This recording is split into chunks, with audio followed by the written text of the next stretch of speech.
Isn't that better? Welcome back to North American Regional Qualifier. Before we get to Game 2 between Cloud9 and Gravity, we want to give you a quick update. On September 8th, the 5 new project skins will break free from the PvE and hit the live client. In addition to the skins' unique particles and animations, you can also unleash special project minions onto the Rift when you sync up skins with your team. Now, for a full download, head to LeagueofLegends.com. Well, now let's jump back into our series between Cloud9 and Gravity. Gentlemen, we're staying on the same sides. Cloud9 on blue, Gravity on red. Down the line, what are the changes we expect to see coming into Game 2? Yeah, I think Cloud9 has the most potential to make change because I did feel like there were a few bans they could easily have first picked. Specifically, the Lulu ban is something they might drop. Yeah. But mainly, I'm not expecting drastic changes because the game was still pretty close. So I think both teams, whether they want to make improvements, a lot of those improvements are on the side of just in-game play and maybe not that many strategic things. If anything, the emphasis is on Cloud9 to change. I want to see, so we brought up the point that usually Cloud9 is ahead in the early game. I want to see High play a more like early game jungler. I think it will allow Cloud9 to have like more playmaking potential. It can be, we still saw Elise was up, we saw Echo was open, Rek'Sai is open. There's a lot of tools for him to use. So I hope he's not going to pick a Mumu again. Maybe if he does, some better execution, but yeah. Even back to his Shyvana, right? Yeah. Which he was able to farm very well on. And that's the interesting thing is actually, I do think, I agree with you, Jet, like we were going to see C9 change their strategy. I think they realized that strategy game 1 was actually responded to fairly well, so find a new one and see if Gravity can respond to that one, because you're going to find something that doesn't match up against your opponents. But as far as like High's pool, like his wins are on like not great early game champions. Rengar does nothing pre-6, Shyvana does nothing pre-6. Those are his wins right here, so I'm curious to see if he keeps playing a more sort of farm-style ult-centric jungler anyway. The 9-0 dream is dead. The 9-0 dream is dead. 9-6 dream, 9-1 dream. 9-1. Right. Like everything works. Yeah. 9 wins. As long as you win, you get 9. Exactly. As long as you get 9 wins. Well, as we send it over to the casters for the play-by-play, Sneaky says he and the rest of Cloud9 aren't afraid of Gravity's versatility in champ select. Gravity likes to take a lot of different random picks, specifically Keen, but the other players throw different stuff out too. And that doesn't work as well in best 5 setting, because even if you win one game with it, then the next game you have a chance to take it out, remove it, make sure you can't get affected by it again. So that may hurt them as well as just them maybe having internal issues. I don't really know. Then you just do it 5 times. You hope you have 5 different picks to bring out. They only get 3 bans, Rib. I don't know. It seems like they tried to almost do that. That's pick true. Some crazy random things, put it in the composition. But I said, as I said before, I like that. You try to get them uncomfortable. You play on some things that are outside the box. If it doesn't work, fall back to comfort. Yeah, but that seemed like comfort there for Gravity. Playing to Altec, bringing Move down, ganking a lot more than we had seen him gank in previous games. Remember, Move was the guy who was the vision jungler, and he always warded around top lane and helped Haunter out. That was the big thing that enabled Haunter to be a big playmaker. Haunter was able to hold that lane by himself, and then Move was able to just keep going to the bot lane over and over again. And it was going to be a difficult lane for Incarnation to even go to, because you have Keen just Victor lasering the lane. You're going to fall behind if you try to TP down, where I thought most of the plays were going to be coming from. You just turned it into 2 kills for somebody as you get down there. But good play by Gravity around the map. They avoided everything. Let's see if they can get through picks and bans getting what they want once again. Cloud9, as we said, still on blue. Gravity on the red side all games. And the Braum ban coming in here. It's gone. For Cloud9.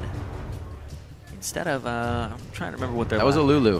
That's right, it was a Lulu. So they could pick that up for themselves. And they were like saying they should drop the Lulu. Right, absolutely. So following Ninjat's footsteps so far of what he would do.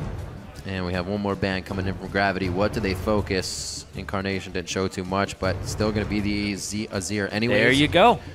And there's the Lulu. They're listening in on the analyst desk. They're hearing it all. Great pickup by them. And Incarnation is going to be very safe in the mid lane. They can get that wherever they want. This is also a very safe top laner, too, if it's for balls. So right now, Gravity is going to wait. They'll most likely last pick their mid laner to see where that Lulu is going to go. Is it a flex pick? But it looks like Move for the Gragas once again. Really good pickup here for him. It had that early game pressure, so it would be on High to match that. What has High played now within the last few weeks? What's he been able to put under his belt? As like Freak said, we saw a lot of those early game, or not early game junglers, but junglers that have a weak early game and then turn on at 6. So See if he has to shy away from that here to keep the team going in this best of 5. Rumble and Gragas still being hovered. Move would be able to keep the same jungler from game to game, which always feels nice for any player. And Ashe, again, is going to be prioritized here by Gravity for Altec. This leaves Tristana for Sneaky for the most part. He could go to Jinx. He could go for Kog'Maw now that they have the Lulu. Kog'Maw up against the Gragas, you always risk getting engaged into the team. Usually you do want the Gragas on your own team or Lee Sin when you're running Protect the Kog'Maw. There's some other good junglers out there too for it now. But I like that Lulu pick. Want to see where it goes. Want to see what they build around it. And the fact that you locked in your AD carry so early on, you didn't deny the Kog'Maw from them. You went with your own Ashe here. Means that you have pick potential too. Wait, they once again have this pick. Where are the picks as well for balls? Where's the Olaf right here, right? You run through the Ashe, get into the team. If it works, if you can still synergize around that, you have the Lulu already. That is very true. Lulu was somebody that we saw enable Olaf to be this gigantic rundown. That is a great point, Riv. Oh, we haven't seen balls go on too many more champions than Gnar, Maokai, and that Rumble. But it's going to be the Trist Karma pickup again. They stay tried and true to that too. And Cloud9 does not divert from that bot lane. I would actually love an Olaf right about now. Why not? There's so many speed ups. More speed, more shield. Get it going. Throw some axes. Why not? Be a Viking for a game. Well, Gravity, Cloud9 is definitely picking faster than usual. They're not letting the time run all the way out here. And Gravity is doing that. Now with the Alistar in this game, they chose the Braum last time. With that being out, Bunnyfu has definitely gone towards the Alistar more than not. Yeah, he goes towards the Alistar. He goes towards the Shen is there as well. The Shen, as well as having Thresh. So the Braum ban isn't really just taxing his champion pool. He still has champions that accomplish very similar things for his team. He can always go back on the Janna too, but it is going to be the Alistar here, and Haunter once again, top lane pick. Like I said, the last pick, their mid laner, because they want to know where this Lulu is going exactly before they figure out who it's going to be. Gravity, as they said though, go back to more kind of fixed things, as Altec was saying. They're not trying to flex too many picks here coming into this best of 5 series. Much more organized and kind of laid out compositions that we see from them on the red side. Cloud9's trying to decipher that. What do we want to play against this? A lot of crowd control in the Gragas, the Alistar, the Gnar. May even be hard for an Olaf to get through that with Ragnarok not lasting that long. You see how much Bubba is actually talking in this champion select. He gives a lot of the power over to Elimination, who's on your screen right there. It shifted quite a bit when they changed. Back to having Lemon in the notebook more than kind of Charlie having the last say in things. The team seems to be a little more sure about those. Okay. The Amumu, once again, you know, you can go for it. The Yasuo gets picked up. That means this Lulu. Just go to the mid lane, Yasuo to the top lane. So we may see balls get aggressive here on a champion. But here's the thing is you still don't know 100% on Gravity's side. This could be a Yasuo to counter the Gnar. It's a really good matchup for Yasuo. Look for, right? Or it could be a Yasuo mid for Incarnation to look for the outplays. But regardless, Yasuo is really good because you stop Ashe Arrow. You don't have to take cleanse on your AD carry. You make sure that she can't engage on you guys, and you stop a large part of Gravity's engagement. I feel like Cloud9 definitely knows what they're doing with the Amumu, but on the other side, Gravity they figured out first game to avoid it. So I think it's going to make it really hard to keep trying to play that. We'll see though. That's just an opinion. Still the pickup here for Keen to get locked in. Why not? Victor seems to make the games quicker lately. Pole Belter did it 3 times in a row. Keen is going to hold that for 2 in a row. And it looks like another Victor in the mid lane here for Gravity. Yeah, Keen's the guy that we were always like, okay, he's going to pick something wacky. It's Victor again, a very, very standard mid laner right now in the meta. This is the exact same team composition for Gravity, except for Braum is taken out and Alistar's putting in. They seem pretty confident with the pick ban phase. As well, Cloud9 seems again to be testing the waters somewhat, know what they want to do with their composition, but on the stage it becomes much more different. Gravity being risk-averse in the early game fights did not allow Cloud9 to get anything going. We'll see if Move, again, continues to focus the bottom lane if we get another 2v2 matchup and the lanes all match. They swapped it. They swapped it. They did at 20 seconds. It's going to be Incarnation in the mid lane with the Yasuo. It's not a Yasuo top. On the clock means each team has enough to change Runes Masteries if necessary for your matchup. And that Yasuo will be Incarnations. Balls takes Lulu to the top lane. Once again, that will not be a counter for the Gnar.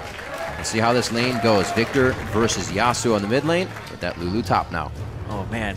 Gravity, we always think of them as the team that's trying to pull the crazy stuff. Yeah. Cloud9, though, Amumu 2 games, swapping to Yasuo. It's not top. It's going mid at the last second that you possibly can. Playing the small mind games. The fights look good. They put together a little bit more of a fight comp here. We'll see if they can Still get no early game pressure, those, though. That's right. See if we get into the skirmishes right away.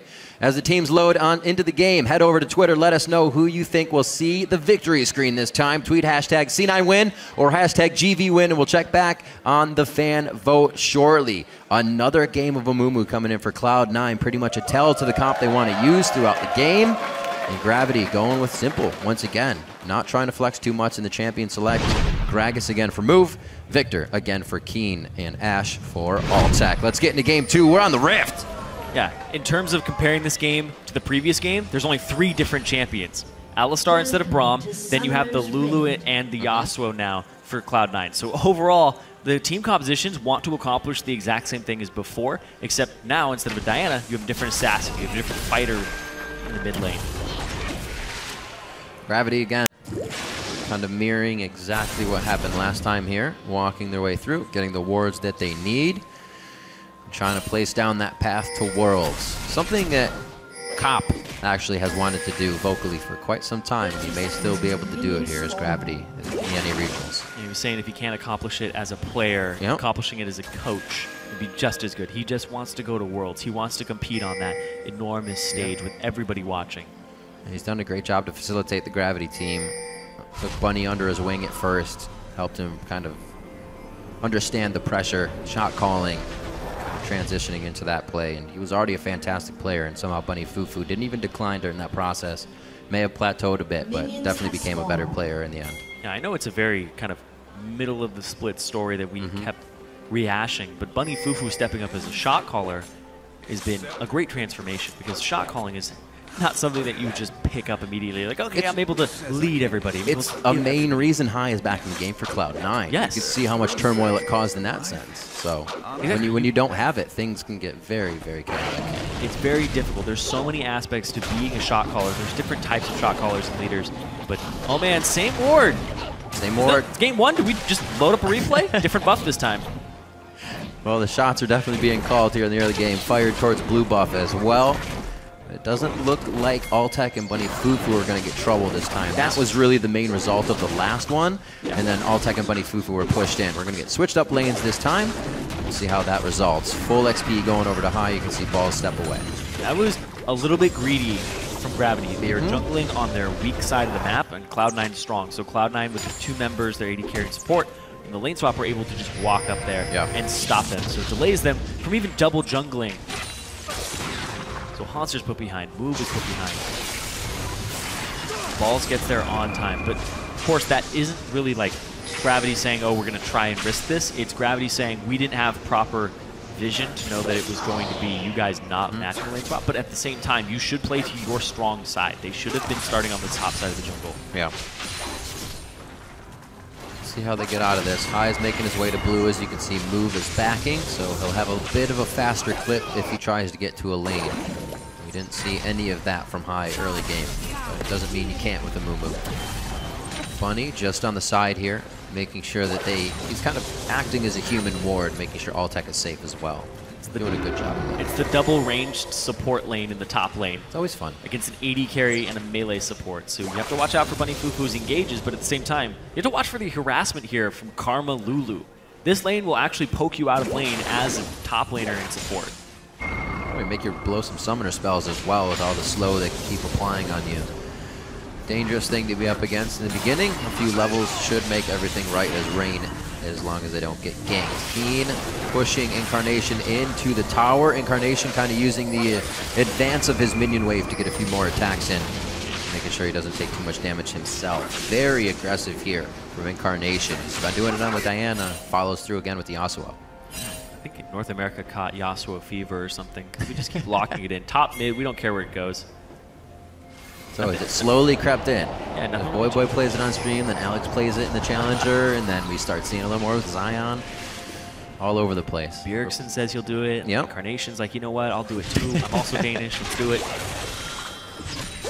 All right, we'll see. Crash is going to bring it into the jungle next. Ah! Uh-oh. No. We'll get his opinion on the desk later.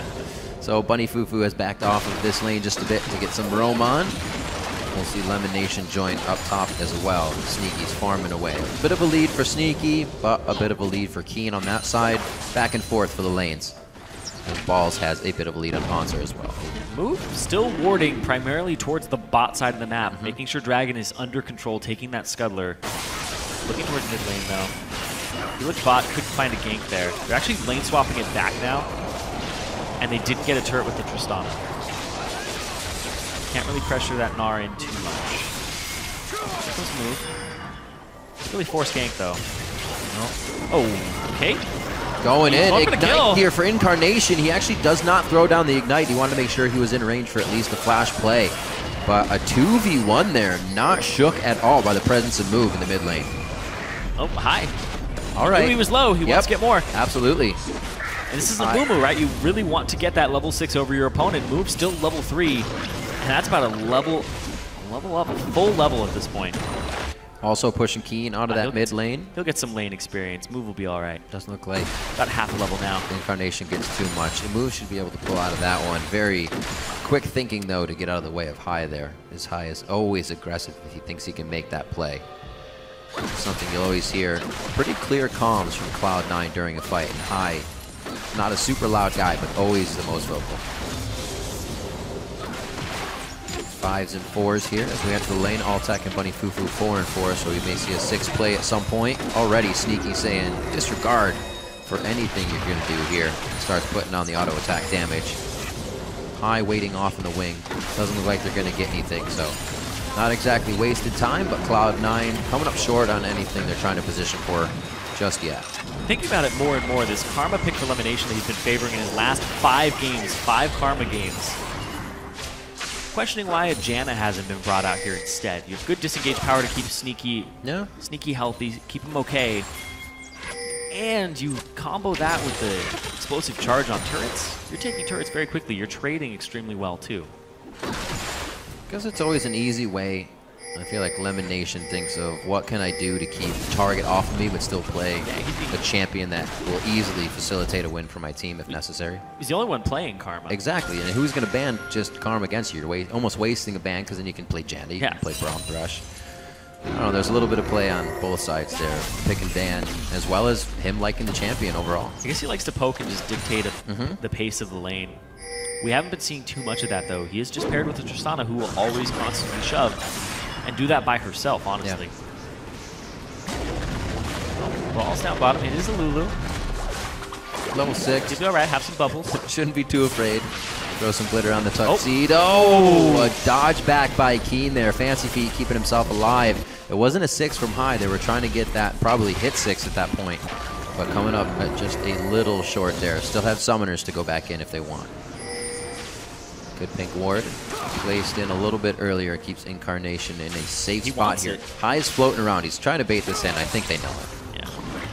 He wants that pink ward badly. Sometimes you just have to let it go, let it sit for a bit, wait for the position to change with the mid laner before you can go back for that ward. Don't get too greedy for it. That's how kills happen. So we saw High top lane, then heading towards the mid lane. A little bit of a miss there. Cloud9 still trying to come up with some of these kills. We saw the same thing, but Incarnation on Diana last time. Forced out of lane as soon as Keen comes up with his ultimate and enough mana to front burst. I don't think you're going to see too much off of this. Cloud9 getting very aggressive. What was Sneaky thinking? Without timing anything around the map, the boomerang's going to hit the wind wall. Flash Pulverize is not going to hit. And that's going to be Incarnation's flash as well. Very chaotic coming in for Cloud9 as Gravity picks up kill number 1. Sneaky Buster shotted him backwards, assuming that Incarnation would be in range to actually use the last breath and get him before he would fly away. But even if he did, that would have been Incarnation's death sentence at the same time. I really think with the knowledge of Gragas, they made it think he just dipped out, went away. Once you see a jungler mid, sometimes you instantly get ganked after that, right? You're thinking the jungler's doing a camp. Maybe just a little too ahead of themselves. A lot of things could have been the result of that. Looks like Gravity picks up an early lead in this game. Still staying away from Dragon, but we're the ones to have 3 last game and come up with the majority of them. So That's true. Gravity had control before. They get another early kill here off of Move's jungle work. And the countering there on the Sneaky's play. Incarnation, though, once again, he's doing well in this mid lane. And Keen is going for the full upgrade again. He's got the second. Very quick on buying these upgrades. It's not what we typically see from Victors, but he prioritizes that utility very heavily on the scaling. Definitely doing a good job of holding down his lane, that's for sure. Yeah, he also gives up cooldown reduction, too, to do this.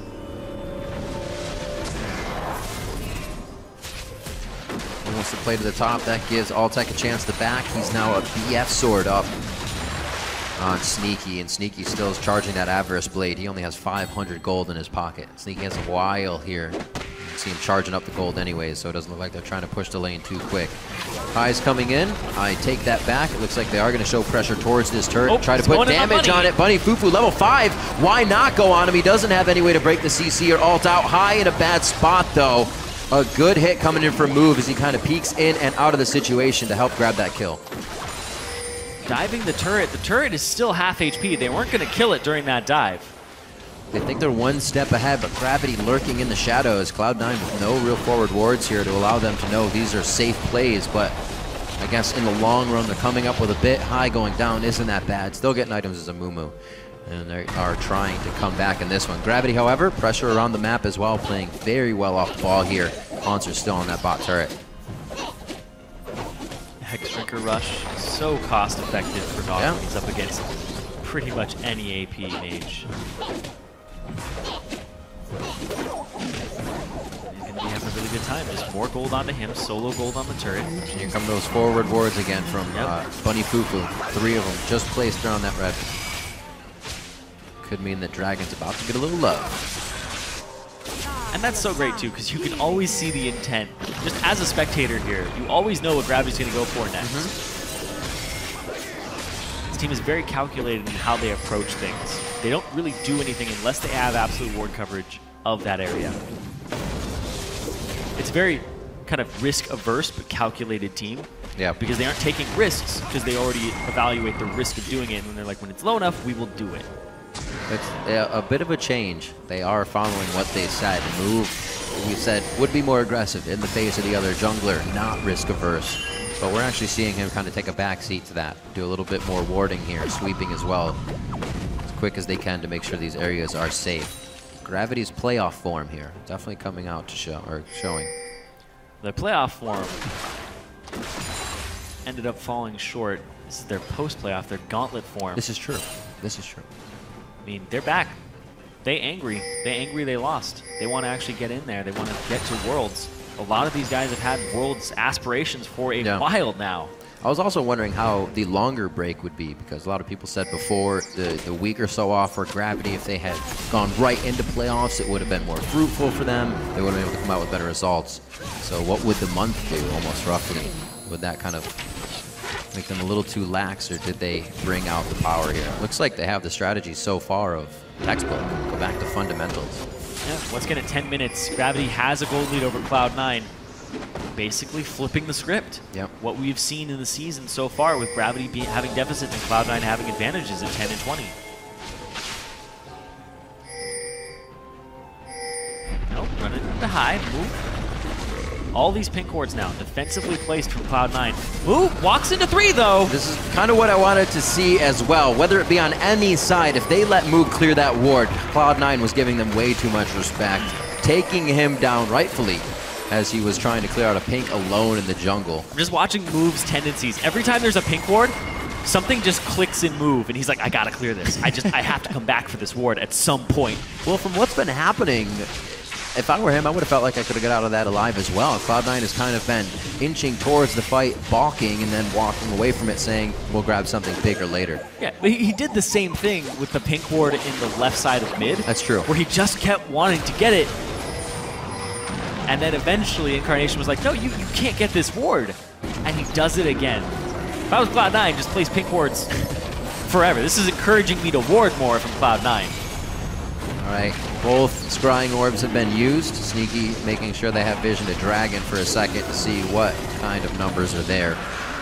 They only saw both Alistar and Altec, so Don't know if they're going to try to make any moves on an escape kill here. But Sneaky farming in the bot side, trying to get himself big. Actually doesn't have that too big of a lead on Altec, but he has got himself that BF sword, so he can somewhat match in damage. He's actually got a 300 gold lead at the moment. So he did go up. Based off of just the Avarice blade. Keen back to mid, a bit of a CS lead for him as well. On that Victor, once again, must feel very comfortable coming into this game. Looks like they will continue to jockey for Dragon Vision, with Dragon not really being there. They want wards. They want to know if anybody's trying to get back into the jungle. Gravity will not allow Cloud9 a foothold here. They'll probably start changing this to mid or top soon, because those are tier 1 turrets that are still up in both of those lanes. Putting Altec in this bottom lane over and over again, it gives him free farm because you're warding for him, but at the same time, you're avoiding getting an objective. Kill, maybe? You're looking at Altec. He's pretty close. Looks like he should be able to stay far away. More pressure on Keen in the mid lane. Incarnation having the upper hand in this now. His static shiv is finished. You can see that Keen cannot really stand toe-to-toe there, even with the blue buff. Calls for some reinforcements, and it doesn't look like anything will come of this with a ward in a nice spot. So where do we see the game panning out from here, Zyrene? Cloud9 seems to be farming up. They want Sneaky to be big.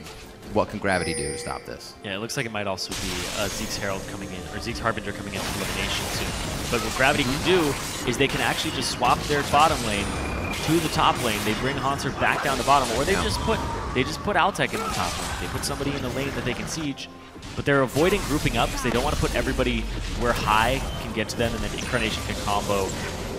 So they're still trying to split while getting objectives, but right now, all they're doing is pretty much treading water. And Cloud9 have now slowly gotten a gold advantage, about 300 gold over them. This Avarice blade is just paying off. Here's a bit of that rotation. Good push on the mid lane. Is this going to be an explosive charge tacked onto it as well? It looks like Move was able to deter Sneaky from approaching the turret there. Lemon and Sneaky just made the trip up the river to do some damage there, but good move by Altec as well, or I should say Gravity and the rest of the team adapting to what Cloud9 was trying to put down. Yep, Gravity actually having less wards on the map than Cloud9. Cloud9 putting in a lot of effort this game. You see Bunny Fufu doesn't have his Sightstone completed just yet. He's been hand-buying wards. Let's see what path balls takes to get down here. It looks like he'll only join the team. Really no flank you're going to get out of Lulu. Rod of Ages Lulu as well. Getting himself big. 17 minutes in. High using his Raptor buff to try and clear some wards out. Finally getting that vision of Gravity away from them. High has not really been able to effectively use a Mumu. Like, the team has been in position for a few, but Fog of War is not there for them. Gravity has too many wards to make this already. Another pink ward having to be cleared. I think he might get this one. He'll get this one. Incarnation's backing him up, balls off on the Good side help. as well. But that's what they need. They continuously clear so they can actually use those engages that they're looking to fight with. Gravity avoiding grouping up. Again. Cloud9, there we go. Finally, Hanser finds an opening because Balls has left top lane for a very long time. He was hanging out mid lane. They were looking for something. They got nothing for it. All they did was lose a turret. And now, they're actually just shoving mid lane now with Move and Keen. Minions will hit the turret, but that's going to bring High around the mid too, just to cover it, just in case they were still hanging out. He gets the crossover. Yeah, they don't have the ward coverage just yet. Gravity needs to move their ward line further forward. Now that Bunny Fufu has his Sightstone completed, it's going to be easier for him to do that on a consistent basis. You're right about the Zeeks on Lemon Nation. You can see the two ability tomes coming out there, so that a huge boost for Sneaky once they can finally get that item finished. Lemon Nation's sitting on only 300 gold right now, so they have a ways to go. Still need the Glacial Shroud and the completion of the item, but definitely worth it once you get there. You should see that around 21, 22 minutes for him, especially with Global Gold coming in right now from Sneaky. This finally allows Cloud9 to put the power of their team into the mid lane if necessary. That's the only tier 1 remaining. Yep, both sides as well, so it's going to be a pretty explosive fight. Both teleports are up. Pretty good skirmish out of this one. Dragon's up in a minute. Everybody has pink wards in their inventories. There's 7 pink wards in inventories at the moment, ready to be placed down. Let's see who gets the better vision on this objective before they start it up. It's crucial coming into this, because if this Yasuo, this Incarnation, ends up getting a really good ultimate off. Or, nice. Definitely something they needed. Yeah, out of that. That arrow will not be up in time for Dragon. It'll have about 40 seconds where it's down while Dragon is up. So if Cloud9 wants to force their way into that objective or look for a play on Altec. So like I said, TPs are up. This could get explosive. Incarnation on the wrong side of this. He was coming from the flank. Whoa, walking into the fog of war means he is going to be going down. Gravity still uses a bit to get there. Lemonation and High came over the wall. Sneaky now in a fight with Balls giving him a bit of assistance from the side. They actually have pretty good positioning here. I think Sneaky just got popped out of his jump. He's stuck on that side of the wall now. Bunny Fufu with the blaze, but Gravity can't start the damage. Now Haunter comes back in. Nars out at the perfect time. Takes down Balls. No, it's going to have to be a finish headbutt coming in from Bunny Fufu. Flash pulverized from him. Another play from the Cow, and it looks like the chase will go on. This could take a little bit. Keen's almost out of mana, and High looks like he could toss himself out of that one. This should be the kill. The hit down. He's going to get hyper on this one. Haunter should pick up another kill, and he takes down Lemonation. The coast-to-coast fight in Gravity's favor.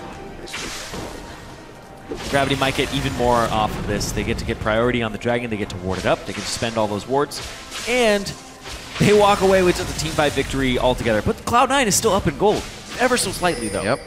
Making sure they got those turrets down. Bit of the lead in their lanes in CS. He gets a this crit is here. Going to be good money. They'll bring it even closer. Gravity Field locks him down. The item made for the team saves Keen's life. That was ridiculous. Sometimes you just you go for the play, and it's that close. It's that close. I had him. The Ignite was ticking. I had him if he didn't shield and flash and exhaust and do all that. I had him. You know what's funny is if he had actually moved backwards instead of forwards, he may have been out of range of Keen casting the Q to get the shield. Ooh. Yeah. Because the Ignite was still ticking on him, and the shield saved his life. Woulda, coulda, shoulda. Yeah. I also like what Altec's doing. He's building his own Zeeks. Now he's double gloves. Double gloves, trying to get his crit out.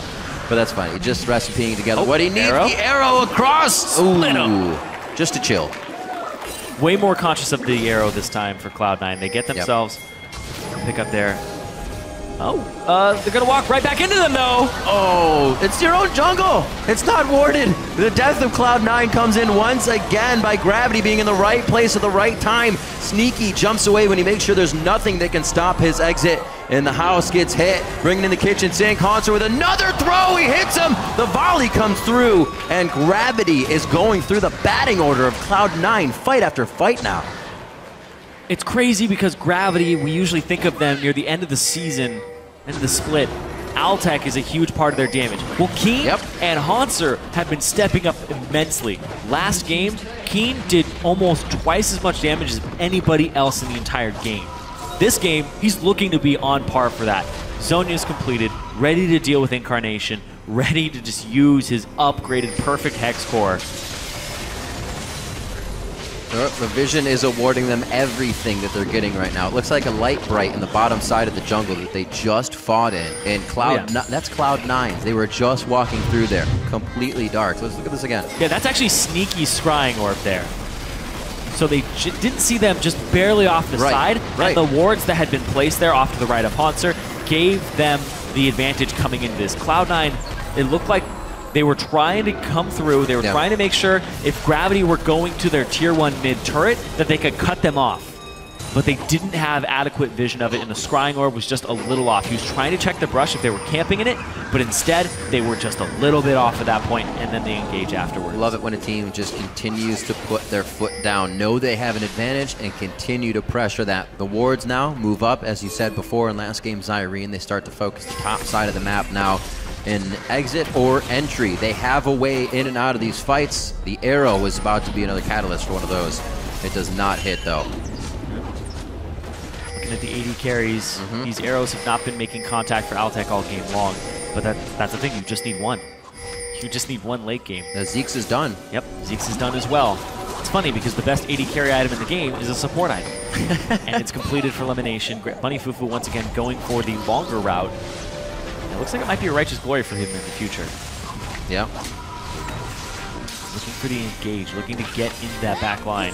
Incarnation's going to come to them, though. Incarnation has the split push power now. He has the Trinity Force and a static Shiv. Yeah. I do like the Trinity. Kind of the explosion moment for them peaking here. They can get a good fight, and Keen would be deleted. Hopefully get him before the Zanyas. Yeah, a lot of so hard. A lot of ifs though.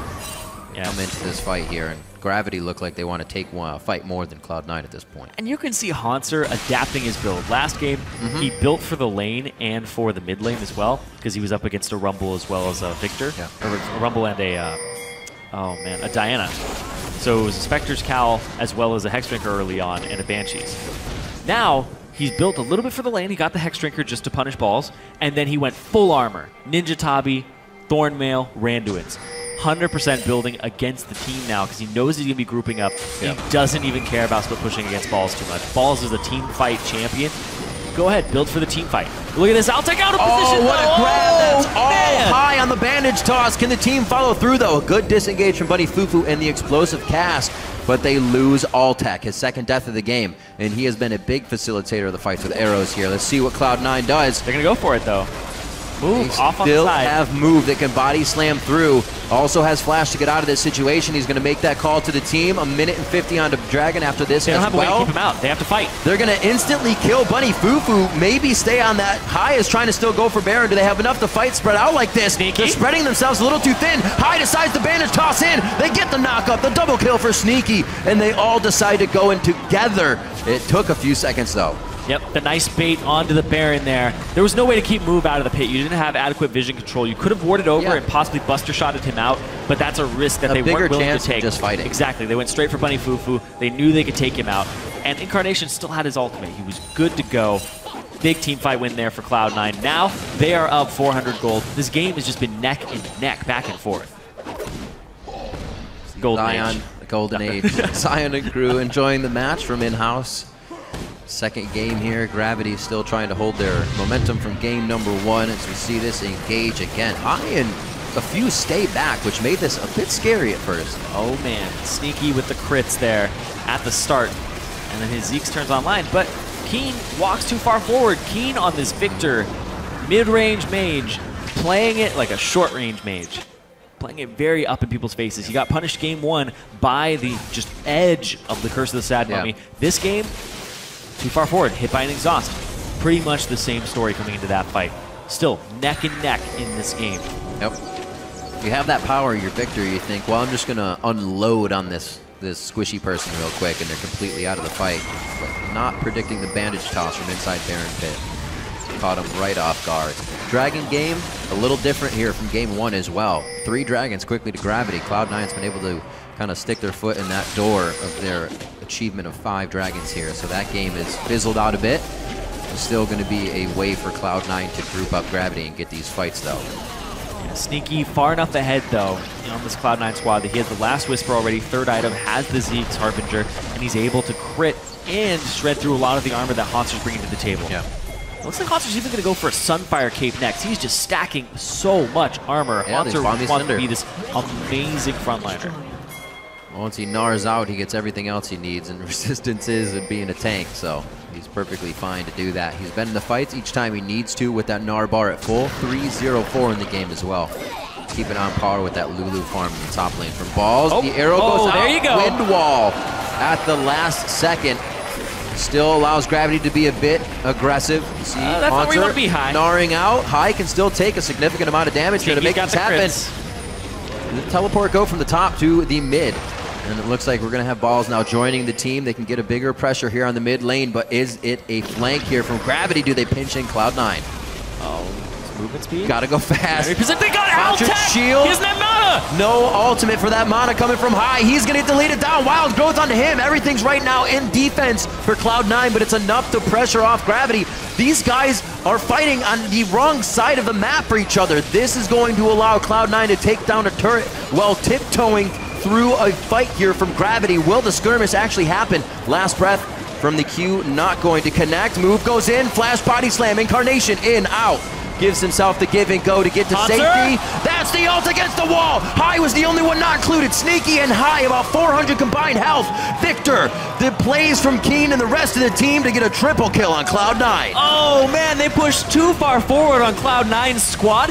High jumps in with the Q. The ultimate costs 150 mana, and he did not have that in the tank. He got to Altec, and he was like, what do I do now? And then they turn the fight around, and they keep them on the ropes the entire time. Triple kill for Keen, 6-1 and 4 on this Victor. The solo lanes of Gravity have been stepping up. It is not the Altec show today. Crazy plays coming in from Gravity to assess these fights. Cloud9 as well, you'd have to feel that they were feeling completely pressured. Once you take that turret down and nothing has happened, but you're being sized up more and more, losing a bit of HP, it's almost like exit stage left. Everybody, let's go. But they stayed. Difficult decision to make. Turret goes down in your favor, you pick a bit up, you don't want to leave empty-handed. Oh, man. Move. Forcing the engage, though. Yeah, they almost had Bunny to do something. triple man into the 4-man Gnar here. Wha-blam! And then just give him a laser right across. The wombo combo there in a small area. Set up perfectly by Bunny Fufu. This is where we're going. This is the engage we're taking. Even if they hadn't have died at that point, the gravity field was on top of the wallop, so they would have been stunned again. That's an amazing wombo combo right there from Gravity. It was pretty crazy. But everything all said and done, you get the Baron. Gold's even. No team is getting a huge solid advantage over the other in this series. So I was just looking at what highest mana was when he jumped into this, and it was 20 mana short. Yeah, he was so from short. what he needed. Yeah, when I was watching him walk up, I was like, I don't know if he actually has enough to do both. So difficult. 120, 150. Just a little bit short on that combination. It's expensive. It's real expensive. Doesn't look like they want to stop fighting, though. The minion wave just gets into place. Fast fingers from High, actually error in the ult of Curse of the Sad Mummy there, and it looks like he may be the one to get taken out. They're still trying to pressure themselves to the limit, and it's starting to cause too many errors. Can't blame them for trying. Yeah, another weakness of a Mumu. When you're in, you're in. You're in. You're not getting out. You are definitely in. He found that out quite quick. Gravity able to quickly pick him off without really any skirmish ensuing after that. And now Gravity can once again move those wards forward. Confident enough to place these pink wards down that they can defend for the next 30, 40 seconds. Take a turret and use them to escape. Yeah, they have the Baron buff, so sieging these turrets is incredibly easy for them. Especially since when you opt into having Yasuo mid lane, you lose your wave clear. Yeah. Lulu is your wave clear at this point, and he's on a Rod of Ages Morellonomicon that's not even close to enough in the Glitterlands cooldown to actually clear out these melee minions that are Baron buffed up.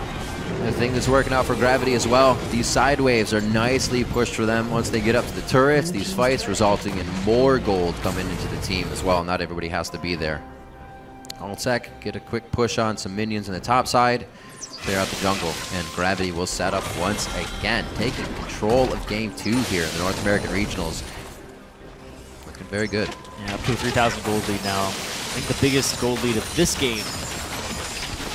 Yep. Yeah, it only bloomed to like 4, not even 5K, 4.5 last game. Yeah. And Cloud9 was able to teeter it back and forth and try and gain it back. It's kind of keeping them a saving grace just a little bit.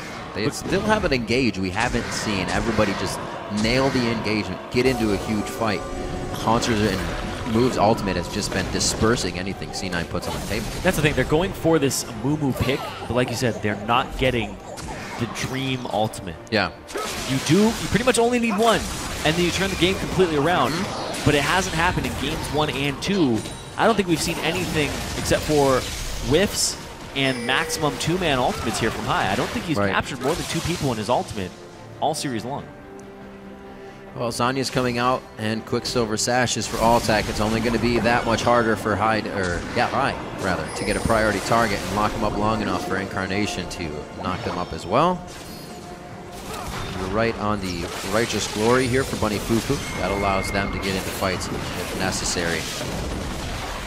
When you're dealing with this death cap, though, this death cap, perfect hex core, Zonia's for Keen, the 6-1 and 5 Victor.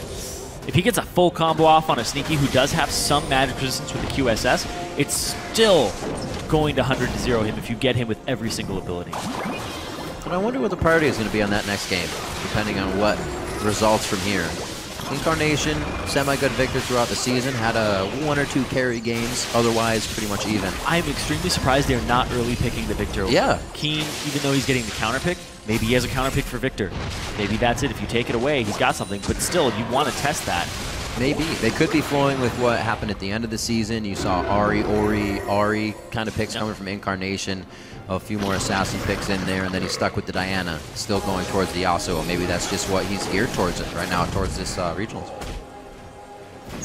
Doesn't seem to be picking up the kills. Hasn't stopped him from trying the 1v1s though. Definitely a lot more push in Incarnation's gameplay than what we saw in the beginning of the season. Not as reserved, that's for sure. Pushing up with the team now in the mid lane. 0-3-4 for him, but still everybody's standing tall, ready for the fight. Hai is just on the wing. You're gonna wait for him to pick up something. Maybe smite out actually. Wolf? Nope, doesn't smite it, just grabbing it. Figure they're trying to pick up more vision in the jungle for themselves. Yeah, at this point in the game, you only smite things like raptors. Right. Sometimes you smite wolves when they're on your side. That's what I was wondering. You usually want to save it for the actual engage so you can get that down, because he's got the Stalker's Blade. That's true. That's a good point. Don't want to just use it willy-nilly. Target's still going to be difficult to hit with the way the gravity's coming in here. I do like this from Balls, though. He's got himself a Luden's Echo, so he's a bit of a damage threat on this Lulu. He'll be doing a bit of damage to Hanser. Of course, when you are this type of mage, you really like to focus squishies. If somebody has one magic resist item like Hanser, he has enough HP in his tank to actually tank a lot of your damage. So the HP is pretty effective against these mages who have bursts and long cooldowns. Doesn't hurt that he always comes in Mega Gnar. Yeah, that's true. Also, his last teleport, even though there was 1 kill off of it that happened in the mid lane and it was Hai who went too far forward, his teleport stopped Cloud9 from actually reinforcing Hai's position.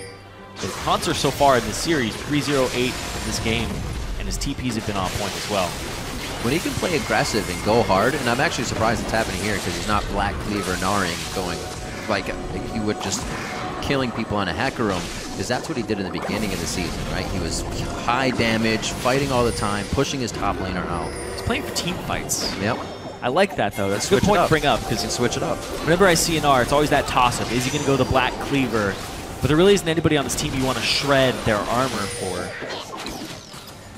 Definitely bringing what the team needs when they need it. 3-0-8 this game. Keen carrying the mid lane, 6-1-5. Gravity's solo lanes really making this game flow through the mid very easily.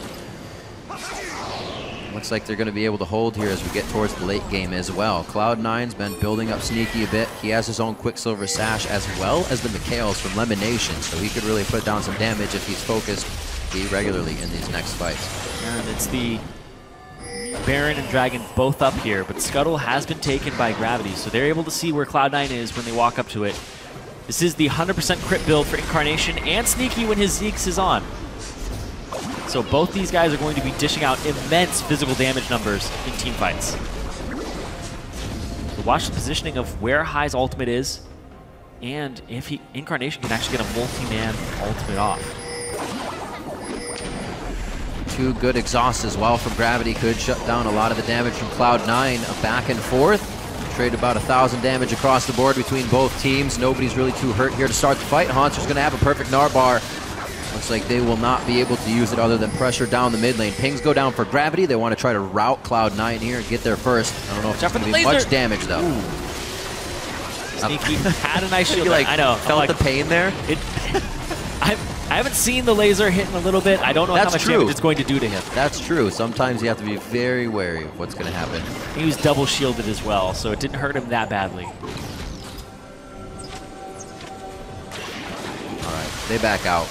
No fight going to come from that. They're still, however, going to try. They did see Sneaky bot, though. Yeah, they're going to try to dance this one out for Baron. Sneaky coming up. Incarnation's taking quite a bit of health. He pretty much has last breath and then death if he does go into this fight after that point.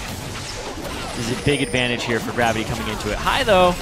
They pink warded him over the wall. They have one in the bottom side. Hai does have vision on Baron. 4,700 HP, 3,300. Move's going to stay in. He's going to knock back. It's too early, too early. Way too early. Hai goes in. Oh. It's still going to be moves. He was just too far off for the smite to happen, and it looks like the fight will ensue. High is in a bad spot, but nobody even pays attention to him. Haunter dives to the back line, and they start shredding Cloud9. Sneaky, just a few more hits. The house to come in from Haunter. He's killing himself. One last throw takes him down. A double kill as well for Keen on the backside. A double kill for Haunter as they roll through Cloud9. The clean ace for Gravity, and they pick up the Baron. They saw the Sneaky was bottom lane. He was going to get to that fight a little bit later, and they chunked out Incarnation at the start via Altec.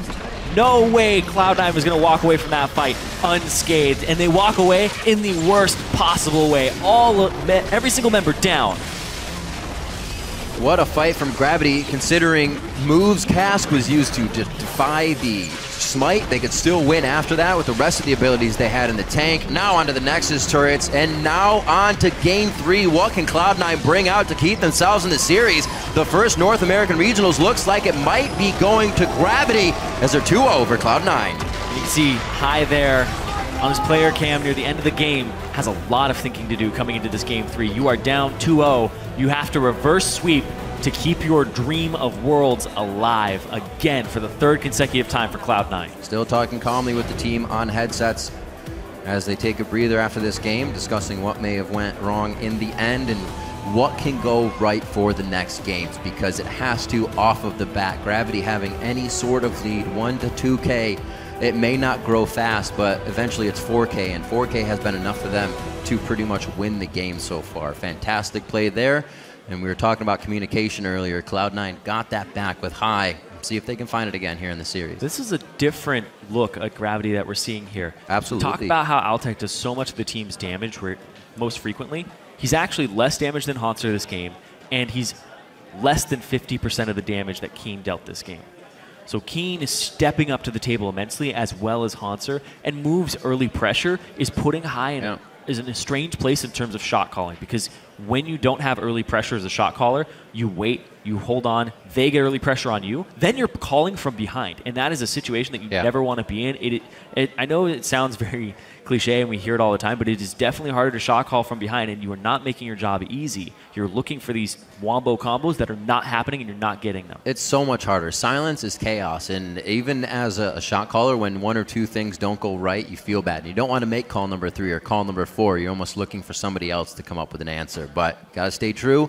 You got to stay team captain. We'll see what both teams can do going to the next one. Very hard fought by Gravity so far. Let's send it over to our analyst to see what they make of Gravity's 2-0 start.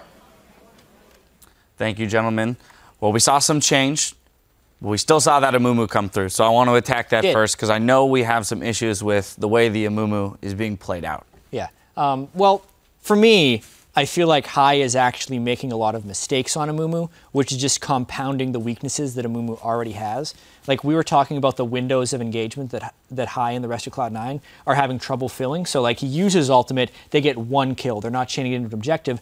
But outside of that, there are moments where High is wasting his mana so he can't have an extended fight, burning his flash defensively so he can't use it to actually have a team fight at the end of the game. And it feels like he's a little bit on tilt, as well as already playing a champion who is not standard for the competitive scene. Yeah, and one of the big things about the Mumu engage is that in these scenarios, it's so telegraphed that the Mumu is just walking up, and basically what Gravity is doing, they're just putting their tanks in front of him and trying to like keep him off their carries.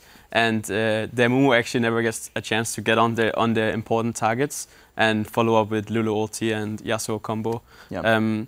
So part of it is it's kind of hard to execute if you lack the vision control. And then I would like to see some more engage from other people. It can be in the top lane, it can be on the support role. So it's actually easier to execute for the team. Now, Freak, the problems with engagement were only exacerbated by the fact that Cloud9 was losing pretty horribly in terms of vision through the mid game. Yeah, so a couple of interesting things, and to kind of go back to Amumu again, even though I like the champion, Jat, you were talking off camera before we got into the game, or during the game when we weren't on camera, about Amumu's not a good Sightstone jungler, a little bit because he can't like ward deeply and get away with it, right? He's not a Gragas or Rek'Sai who can leave on their own, so you don't get to deep ward much on Amumu, and we actually saw that compound a lot. So there was the like level 8 mid gank by Sneaky, which he goes in for the rocket jump and a buster shot to set up Yasuo, but Alistar's here, and Gragas too, and they're on pink wards, it's hard to clear away, but unfortunately that got turned around. About 50 minutes in, they go for a big fight on the right-hand side of the map, and again, the entire team of Gravity is there first, before Cloud9, because again, the ward coverage isn't there, it's all fog of war. C9 goes for a risk, the risk doesn't pay off multiple times in this game, and these sort of aggressive moves are failing. And that's honestly very hard for C9 to deal with right there, and it feels like these aggressive moves are not paying out. That compounded with individual misplays, you're talking about the misplays from high. Sneaky is missing buster shots on like a leap into crunch Gnar, which gives you like a second and a half to buster shot him, and it's still coming in late. Like these are also misplays that are compounding the issues these teams are facing. All right, well, let's look across to the other side of the rift, because we're ragging, of course, on Cloud9, but there are some great things happening over on the side of Gravity. Yeah. First, I want to start with Keen on the Victor. Both games here, impressive scoreline, lots of damage, highest damage dealt in the game coming from him both times. Yeah, I mean, I want to see this get banned away. They're already banning away Zergot. That's cool. They banned away the Lulu as well. That could have been a Hostler ban as well, but CN are clearly throwing in some respect bans, and right, with these guys able to first pick, C9 can really, really control what's allowed into the game. I think almost more so than Gravity can. And, you know, you're seeing Gravity do very well for themselves. Keen needs to get his Victor removed. He's clearly doing well in it. Yeah, and in the last game even, Keen kind of had one main job, stay away from High's Bandage Toss and Ultimate. And if he does that, the damage from Victor is going to be enough to clear out the non-existent front line because it's just the one baby Amumu going in there. And one of the big questions we thought coming into the series was whether or not Incarnation was going to be one of the top flight mid laners as he was towards the end of the regular season, whether the time off was going to be a larger improvement for him, and whether Keen was going to be able to recover because his image took a giant hit during the playoffs. He was pretty badly defeated by TSM in their playoff series, and people kind of thought this was the end of Keen, but he's playing quite well this series. Yeah. And one of the good points about how well Gravity is actually playing is that they have this triple tank line with, it has been Gnar and Gragas now, and then with Braum in the first game and then Alistar in the second game, is that they're playing really well together. They're finding the engagements, they're following up with, I think this game it was Alistar combo into Gnar follow-up, and when you can execute this properly, it's just very, very solid combo. And I think that is probably one of the reasons why they're doing so well in the team fights. Seemingly operating 1 second ahead of Cloud9 in all of their calls. Yeah. And again, a lot of this is, I think Bunny's actually a very good shot caller. Again, we're talking about the disparity in shot calling is getting closer against High. Move seems to be roughly back on form. His vision control is super good. And we were talking about how game 1 was close and maybe you don't change things around. C9 definitely needs to break apart this team composition. Without Victor, it's much harder to run Ashe. I want to see this get broken up. I want to see Gravity forced to play something else because this comp is working. I do want to jump into our replay 39 minutes into the game. We're at the Baron pit, 5-0 for Gravity here. And we're kind of going to return to your point about the defensive flashing on Amumu and where it would have been useful in this scenario. Yeah. Cloud9 is putting all their eggs in one basket here. The only way they find successful team fights is if High lands a juicy ultimate. And here would have been his opportunity if he had flash. You just bandage to the Baron, flash, and hit everyone. As it is, though, Gravity knows there is no flash on High, so they do not respect the Amumu coming in here. And also, since there's such poor wave clear on Cloud9, Cloud9 knows if they give out the Baron, that they're probably losing an inhibitor anyway, so of course they go straight into the fight. They're late to the fight, High, the lone frontliner, is easily focused, and notice how Bunny completely zones Sneaky from that fight. It's not even a zone, he actually combos so that they can kill him, instead of just hitting him away. And the threats of Cloud9 can just never enter. The triple front line that Trashy mentioned, very effective in this fight, but also the single point of failure as far as Cloud9's initiation with High was punished for not having flash. Also, one of the things we see here is that they actually communicate really well on Gravity. We see High going in, and instantly the Gnar turns on the Amumu to peel him, and they just keep him in the area. And then after that, when they know that the Amumu can't engage, they just turn on their backline. Yeah, so very good execution. Yeah, that triple tank line really being super effective. The Alistar being able to effectively 1v4 zone off to the side while the Gragas and the Gnar peel for the 2 carries in the back line. Without that flash, there's no way Amumu's getting to him. Well, Gravity just need one more win against Cloud9 to close out this series. We'll see if they can make it a 3-0 when we come back. The North American Regional Qualifier continues in just 3.5.